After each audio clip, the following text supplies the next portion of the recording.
Allison and Nancy Bush, who are both novelists, and they have written Wicked Lies together. They're also sisters. So to start, you both write your own books solo. Yes. How did you get the idea to collaborate? Actually, it was years ago when we first started writing. Nancy saw an article in Time magazine about women who write romance novels. After the last diaper was washed, in the time of washing diapers, and the kids were in bed, that they would pull out their typewriters and start penning these novels, or typing them, I guess. And so I said to Lisa, I think we could do that. And she said, no way, you're crazy. We've never read a romance novel. Better idea, please put it on the table. But we went to dinner that night, and I don't even know how I afforded to go to dinner. And we had a bottle of wine. It was a tough time. Another thing I couldn't afford, and kind of came up with an idea of what we would do with another gal, and still, no, Nance, we can't do this. But Nance is kind of like a terrier with a bone, and the next day I went to my regular job, which was babysitting, and I thought, maybe Nance has something here. So by the time I put all the kids to bed, and I had a lot of little tiny ones. This was like 30 years ago, literally. I think 30 years ago this year. I think so. Yeah. And by the time she came and picked up her daughter, who is 31, so that would be right, I handed Nancy the diaper bag. I handed her Kelly, and I handed her the first 7 pages, the prologue of Stormy Surrender. And that's all it took to do a collaboration that fell flat. It was the last collaboration we had until Wicked Game, which is the prequel to Wicked Lies. And we did get rejected all over the place. We heard the gamut. You're no good. Yeah, it was basically, don't darken our door again, pretty much. But we did have some positive, if anybody wrote anything, like on the rejection letter, but if they, hand wrote anything or gave us some kind of message, we really took it to heart, and that's when we split and decided that we would write our own books. That was in 1981, and so, these many years later, we gave it another try, and fast forward to 2009 or something, and we were asked, and we came up with an idea together, driving up to Seattle. We live on in the Pacific Northwest, about this idea of this colony set on the Oregon coast where it's kind of moody and creepy. And we got so excited about it that we put a proposal together and thought, can we write together?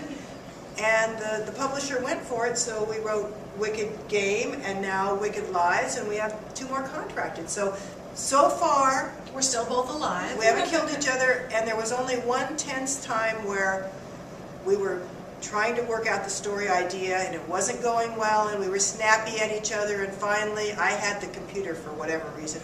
I said, I think it's time for a drink. and we bailed. Solved it again? Yeah, it was the best thing ever. Yeah, got us back on. Now, we're not advocating alcohol consumption. While you're writing, it's a bad idea, but maybe while you're discussing things with your sister, it's a great idea. So, when you were writing on your own, were you kind of competitive with each other about how your books would do, or? Never.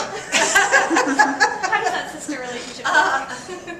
Not really, no. I mean, I've had a very eclectic career, writing different things all along, whereas Lisa pretty much has stuck with romance and adding more suspense, and we both wanted to add more suspense into our stories. And so there was a time when we were first writing where that wasn't the kind of book that the publisher wanted at that time.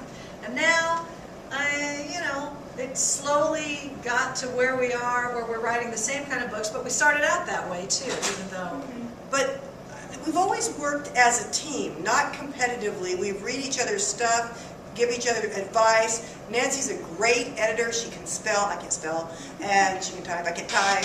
I think I'm a big picture person. She's also a gimmick person, a hook person, and I'm kind of an all-over encompassing typewriter. And so we played on each other's weaknesses and strengths. What we always say is we could write one really good book and we could write one really bad book based on our strengths. So do you find it almost easier to collaborate? How does than writing on your own? It's just a different process. I mean, it got easier with Wicked Lies. Yes. Wicked Game, there was a process there that we had to relearn. Because you live in different cities, right? So yeah, most of it. Well, I spent all last year in her basement.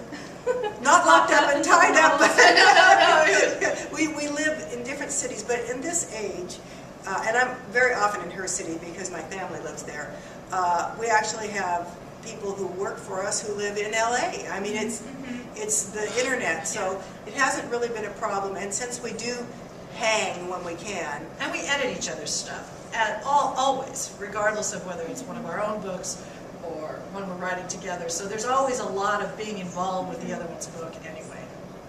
So yeah, that works out okay. As children, were you both big readers? Yes, we're old, and we grew up in Molalla, Oregon. 3 TV channels, long, rainy winters, and Dad had control of what we watched. As a matter of fact, I have someone who said, we were the remote control. Hey, Susan, Nancy, Lisa, turn this channel for me. So we had a lot of time, and Mom and Dad, I don't want to put them down. They were great, and they were avid readers too, because they grew up in the same small timber town where it rained all the time. So yeah, we read a lot. We were encouraged to Walter read. Farley, The Black Stallion. Nancy Drew. And then on to bigger books. I went through a period where I only read classics, and I got over that.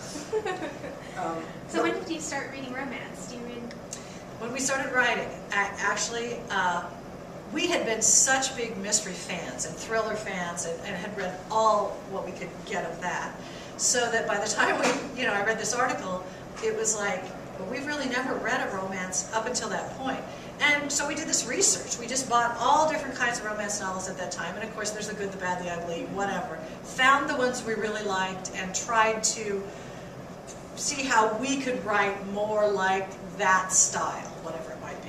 And we did read some romance. I mean, we liked Mary Stuart. There was always a romance Yeah, right, in there there. was. Romantic suspense. We liked that, and when we read the Dick Francis novels, I think we were writing by then, there's always a nice little thread of romance. And I loved Jane Eyre, and I loved Rebecca, back in the classic period. Not too big on Wuthering Heights.